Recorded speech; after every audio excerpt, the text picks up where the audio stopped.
সুপ্রভাত বন্ধুরা, আজ হলো 6 ডিসেম্বর 19 অগ্রহায়ণ শনিবার। আজকের সকালের বিশেষ বিশেষ খবরগুলি হলো: 2 দিনের সফরসূচি নিয়ে আজ বরাকে আসছেন মুখ্যমন্ত্রী হিমন্ত বিশ্ব শর্মা। মধুরাঘাটে বরাক সেতুর শিলান্যাস কাল। আজ হাইলাকান্দিতে এসএইচজি সদস্যদের 10,000 টাকার চেক দেবেন মুখ্যমন্ত্রী। হাইলাকান্দি জুড়ে খুশির হাওয়া। ইন্ডিগো বিমান বিভ্রাট, নিজের বিয়ের অনুষ্ঠানেই যাওয়া হলো না স্বামী স্ত্রীর। দেশ জুড়ে ইন্ডিগোর বিমান চলাচল স্তব্ধ। দেশের বিমানবন্দরে নেমে এলো চরম বিশৃঙ্খলা। হাহাকার করছেন মানুষ। শিলচরেও বাতিল ইন্ডিগোর 6টি উড়ান। স্বাভাবিক হচ্ছে না আজও। এক দেশ এক বুট, সংসদে প্রস্তাব শীঘ্রই। লাউডস্পিকার ধর্মীয় অধিকারের অংশ নয়, কড়া বার্তা বম্বে হাইকোর্টের। সুপ্রিম কোর্টের নির্দেশে 6 মাস পর অবশেষে বাংলাদেশ থেকে ফিরলেন সোনালী খাতুন, সঙ্গে 8 বছরের ছেলে।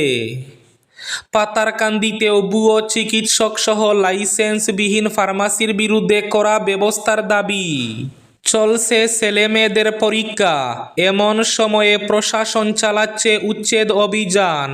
ছেলেমেয়েদের বইপত্রসহ জিনিসপত্র নিয়ে খোলা আকাশের নিচে। একদিকে উচ্ছেদ, অন্যদিকে জল আর বিস্কুট খেয়ে খিদে নিবারণের চেষ্টা খুদের। দল চাইলে উত্তর করিমগঞ্জ থেকে বুটে লড়তে তৈরি মিশন রঞ্জন দাস। বিধানসভা নির্বাচনে উত্তর করিমগঞ্জ থেকে বিজেপির টিকিটের দৌড় শুরু। এবং থাকবে আজকের বরাক উপত্যকার 3 জেলার আবহাওয়ার খবর।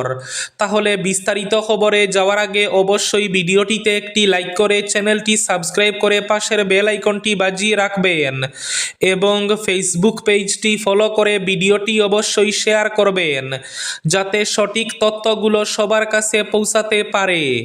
এবার শুনুন আজকের খবরগুলির বিস্তারিত। প্রথম খবর, 2 দিনের বরাক সফরে আজ বরাকে আসছেন মুখ্যমন্ত্রী হিমন্ত বিশ্ব শর্মা। মধুরাঘাটে বরাক সেতুর শিলান্যাস কাল। 6-7 ডিসেম্বর 2 দিনের বরাক সফরে আসছেন মুখ্যমন্ত্রী হিমন্ত বিশ্ব শর্মা। তিনি কাছাড় এবং হাইলাকান্দি জেলা জুড়ে একাধিক গুরুত্বপূর্ণ জনসভা এবং সরকারি কর্মসূচিতে অংশগ্রহণ করবেন। আজ হাইলাকান্দিতে এসএইচজি সদস্যদের 10,000 টাকার চেক দেবেন মুখ্যমন্ত্রী। হাইলাকান্দি জুড়ে খুশির হাওয়া। মুখ্যমন্ত্রী হিমন্ত বিশ্ব শর্মার হাইলাকান্দি আগমন বার্তায় খুশির হাওয়া বইছে জীবিকা মিশনের সদস্যদের মধ্যে। এই আনন্দের কারণ হচ্ছে 10,000 টাকার চেক বন্টন। হাইলাকান্দি বিধানসভা কেন্দ্রের মুখ্যমন্ত্রী মহিলা উদ্যমিতা অভিযানের চেক বন্টন করতে আজ শনিবার রাজ্যের মুখ্যমন্ত্রী হাইলাকান্দি আসছেন। আর এই আগমন বার্তায় হাইলাকান্দির গ্রামগঞ্জের এসএইচজির মহিলাদের মধ্যে খুশির হাওয়া বইছে। বর্তমান সময়ে গ্রামগঞ্জের সিংহভাগ মহিলাই জীবিকা মিশনের সঙ্গে যুক্ত রয়েছেন এবং তাদের সবাই 10,000 টাকার চেক পাচ্ছেন। ইন্ডিগোর বিমান চলাচল স্তব্ধ। দেশের বিভিন্ন বিমানবন্দরে নেমে এলো চরম বিশৃঙ্খলা। দেশের শীর্ষ এয়ারলাইন ইন্ডিগোর অপারেশনাল সংকট 4র্থ দিনে গড়িয়েছে। শুক্রবারও দেশ জুড়ে ব্যাপক ফ্লাইট বাতিল ও দেরি হওয়ায় দিল্লি, বেঙ্গালুরু, হায়দ্রাবাদ সহ প্রধান বিমানবন্দরগুলোতে দেখা গেছে তীব্র বিশৃঙ্খলা। হাজারো যাত্রী ঘন্টার পর ঘন্টা আটকে পড়েছেন কোনো খাবার, নাস্তা বা পানি ছাড়াই।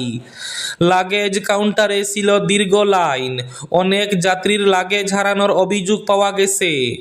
নতুন এফডিটিএল নিয়মে পাইলটের কাজের সময় ও বিশ্রাম সংক্রান্ত বিধিনিষেধ কঠোর হওয়ায় ইন্ডিগোর দৈনন্দিন শিডিউল ভেঙে পড়ে। সঙ্গে প্রযুক্তিগত ত্রুটি এবং ক্রু স্বল্পতার কারণে পরিস্থিতি আরও জটিল হয়েছে। এতে করে গত কয়েকদিনে 500 থেকে 700-র বেশি ফ্লাইট বাতিল হয়েছে। অন্য এয়ারলাইনগুলোর ভাড়াও বেড়ে বিপাকে পড়েছেন যাত্রীরা। শিলচরেও বাতিল ইন্ডিগোর 6টি উড়ান, স্বাভাবিক হচ্ছে না আজও। বিয়ের মরশুমে সারা দেশে ইন্ডিগো এয়ারলাইন্সের উড়ান বাতিলের প্রভাব পড়েছে শিলচরেও। শুক্রবার কলকাতা শিলচর কলকাতা রুটে সব মিলিয়ে 4টি উড়ান বাতিল হয়ে যায়। এছাড়া শিলচর আগরতলা রুটের উড়ানও বাতিল হয়েছে। এদিন সকালের গৌহাটি শিলচর উড়ান বাতিল হলেও অন্য একটি উড়ান প্রায় 4.5 ঘন্টা দেরিতে এই রুটে উড়ে। গত 3 দিন ধরে সারা দেশেই বেনজির উড়ান বাতিলের মুখে পড়েছেন বেসরকারি উড়ান সংস্থা ইন্ডিগোর যাত্রীরা। এ দেশের বিমান পরিষেবার সিংহভাগ রয়েছে এই ইন্ডিগোর দখলে। ফলে দেশের বড় বড় শহর থেকে ছোট শহরে একের পর এক উড়ান বাতিলে প্রচণ্ড সমস্যায় পড়েছেন যাত্রীরা। এদিকে ইন্ডিগোর বিভ্রাটে নিজের বিয়ের অনুষ্ঠানেই যাওয়া হলো না স্বামী স্ত্রীর। দেশ জুড়ে ইন্ডিগো এয়ারলাইন্সের বিমান বাতিলের জেরে ঘটল এক বিরল ঘটনা। নিজেদের বিয়ের অনুষ্ঠানে হাজিরি হতে পারলেন না বর কনে। কর্ণাটকের হুব্বালিতে আয়োজিত রিসেপশনে আত্মীয় স্বজন অতিথিরা সকলে উপস্থিত থাকলেও নবদম্পতি মেধা ক্ষীরসাগর ও সঙ্গম দাস হাজির হলেন অনলাইনে। মেধা কর্ণাটকের হুব্বালির বাসিন্দা আর সঙ্গম উড়িষ্যার ভুবনেশ্বরের। দুজনেই সফটওয়্যার ইঞ্জিনিয়ার এবং কর্মসূত্রে বেঙ্গালুরুতে থাকেন। গত 23 নভেম্বর ভুবনেশ্বরে তাদের বিয়ে হয়। এরপর 3 ডিসেম্বর হুব্বালিতে মেধার বাড়িতে আয়োজন হয়েছিল রিসেপশন। সেই অনুষ্ঠানে যোগ দিতে 2 ডিসেম্বর ভুবনেশ্বর থেকে বেঙ্গালুরু হয়ে হুব্বালির বিমানের টিকিট কেটেছিলেন নবদম্পতি। কিন্তু বিমানবন্দরে পৌঁছে জানতে পারেন ইন্ডিগোর একের পর এক বিমান বাতিল হয়েছে। তাদের নির্ধারিত ফ্লাইটও বাতিল তালিকায়। লাউডস্পিকার ধর্মীয় অধিকারের অংশ নয়, কড়া বার্তা বম্বে হাইকোর্টের। ধর্মীয় আচার অনুষ্ঠানে লাউডস্পিকার ব্যবহারকে কোনোভাবে আইনত অধিকার হিসাবে দাবি করা যায় না, স্পষ্ট জানিয়ে দিয়েছে বম্বে হাইকোর্টের নাগপুর বেঞ্চ। গন্ডিয়া জেলার গৌসিয়া মসজিদের পক্ষ থেকে দাখিল করা আবেদন খারিজ করে বিচারপতি অনিল পানসারে এবং রাজ ওয়াকডের ডিভিশন বেঞ্চ রায়ে উল্লেখ করে কোনো ধর্মেই শব্দবর্ধক যন্ত্র ব্যবহার করে প্রার্থনা করার বাধ্যবাধকতা নেই। আদালত জানায়, আবেদনকারীরা লাউডস্পিকার ব্যবহারের প্রয়োজনীয়তা প্রমাণ করতে পারেননি। বেঞ্চের ভাষায়, আবেদনকারী লাউডস্পিকার ব্যবহারের অধিকার দাবি করতে পারে না, তাই এই পিটিশন খারিজ করা হলো। পাতারকান্দিতে ভুয়ো চিকিৎসক সহ লাইসেন্সবিহীন ফার্মাসির বিরুদ্ধে কড়া ব্যবস্থার দাবি। রাজ্য জুড়ে ভুয়ো চিকিৎসকের বিরুদ্ধে সরকারি নির্দেশে প্রশাসনিকভাবে ধরপাকড়ের কাজ শুরু হয়েছে। ইতিমধ্যে কাছাড়, হাইলাকান্দি এবং শ্রীভূমি জেলায় স্বাস্থ্য বিভাগ সহ পুলিশের অভিযানে বেশ কজন ভুয়ো চিকিৎসক ধরা পড়েছে। কিন্তু এক্ষেত্রে পাতারকান্দি সমজেলায় এখন পর্যন্ত কোনো প্রশাসনিক অভিযানের খবর পাওয়া যায়নি। ফলে স্বাভাবিকভাবে পার পেয়ে যাচ্ছেন স্থানীয় বেশ কিছু ভুয়ো চিকিৎসক সহ লাইসেন্সবিহীন ফার্মাসির মালিকরা।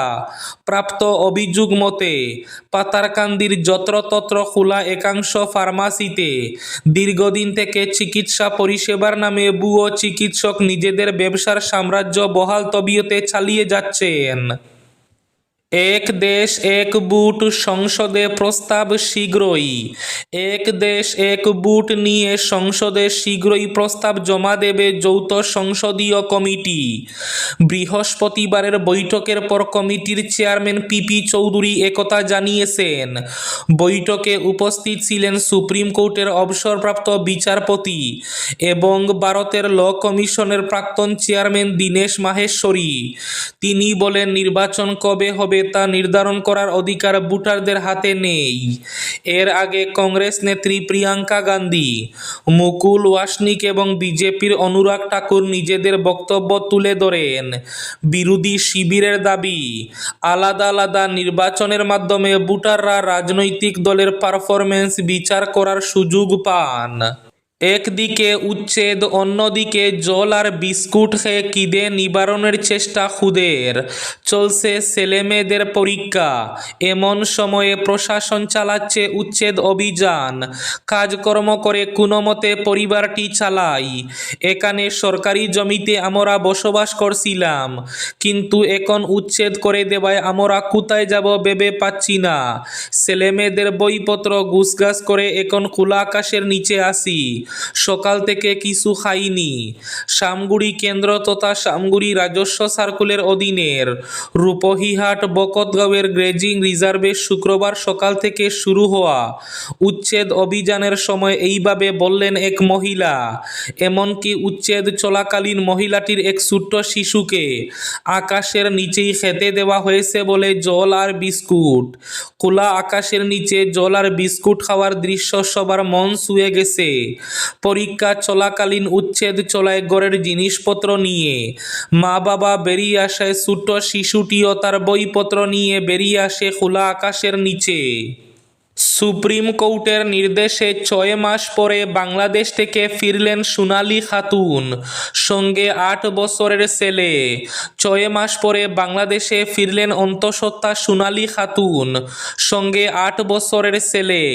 মালদহ সীমান্ত দিয়ে ভারতে ফিরলেন সোনালীরা। বাংলাদেশি তকমায় সোনালীদের সীমান্ত পার। সোনালীকে ফেরাতে কেন্দ্রকে নির্দেশ দিয়েছিল সুপ্রিম কোর্ট। গত সোমবার বাংলাদেশের কোর্টে জামিন হয়। বাকিদের মামলা আদালতে চলছে। তাদের এখনই আনা হবে না বলে জানা গিয়েছে। নাগরিকত্ব সংক্রান্ত বিতর্ক এবং পুশব্যাকের অভিযোগের মধ্যে অবশেষে দেশে ফেরার পথ খুলল বীরভূমের পাইকর এলাকার বাসিন্দা অন্তঃসত্ত্বা সোনালী খাতুনের। বাংলাদেশের আদালত সোনালী খাতুন, সুইটি বিবি সহ মোট 6 জনকে জামিন দেওয়ার পর মঙ্গলবার সন্ধ্যায় তাদের চাপাই নবাবগঞ্জ সংশোধনাগার থেকে মুক্তি দেওয়া হয়েছে। আজকের বরাক উপত্যকার 3 জেলার আবহাওয়ার খবর। আজ বরাক উপত্যকার 3 জেলার আকাশ ফরসা থাকার পূর্বাভাস। শিলচর কাছাড়ে আজ সর্বোচ্চ তাপমাত্রা থাকবে 27 ডিগ্রি সেলসিয়াস এবং সর্বনিম্ন তাপমাত্রা থাকবে 17 ডিগ্রি সেলসিয়াস। শ্রীভূমি তথা করিমগঞ্জ জেলায় আজ সর্বোচ্চ তাপমাত্রা থাকবে 27 ডিগ্রি সেলসিয়াস এবং সর্বনিম্ন তাপমাত্রা থাকবে 16 ডিগ্রি সেলসিয়াস। হাইলাকান্দি জেলায় আজ সর্বোচ্চ তাপমাত্রা থাকবে 27 ডিগ্রি সেলসিয়াস এবং সর্বনিম্ন তাপমাত্রা থাকবে 16 ডিগ্রি সেলসিয়াস। এবার শেষ খবরটি। দল চাইলে উত্তর করিমগঞ্জ থেকে বুটে লড়তে তৈরি মিশন রঞ্জন দাস। বিধানসভা নির্বাচনে উত্তর করিমগঞ্জ থেকে বিজেপির টিকিটের দৌড়ে সামিল হওয়ার সম্ভাবনা রয়েছে 4 বারের প্রাক্তন বিধায়ক মিশন রঞ্জন দাস। দীর্ঘদিনের তাকে নিয়ে গুঞ্জন চলছে এই বিধানসভা কেন্দ্রে, কিন্তু মুখ ফুটে কিছুই বলছিলেন না তিনি। অবশেষে ইঙ্গিত দিয়েছেন দল চাইলে তিনি লড়াই করতে প্রস্তুত। অসমের বিজেপি রাজনীতিতে বড় প্রোফাইল রয়েছে মিশন রঞ্জন দাসের। 4 বারের বিধায়ক থাকার পাশাপাশি বিধানসভার বিরোধী দলনেতাও ছিলেন। একটানা 4 বার বিধায়ক নির্বাচিত হয়েছিলেন। এই ছিল আজকের সকালের বিশেষ খবরগুলি। ভিডিওটি অবশ্যই লাইক করে শেয়ার করে দেবেন।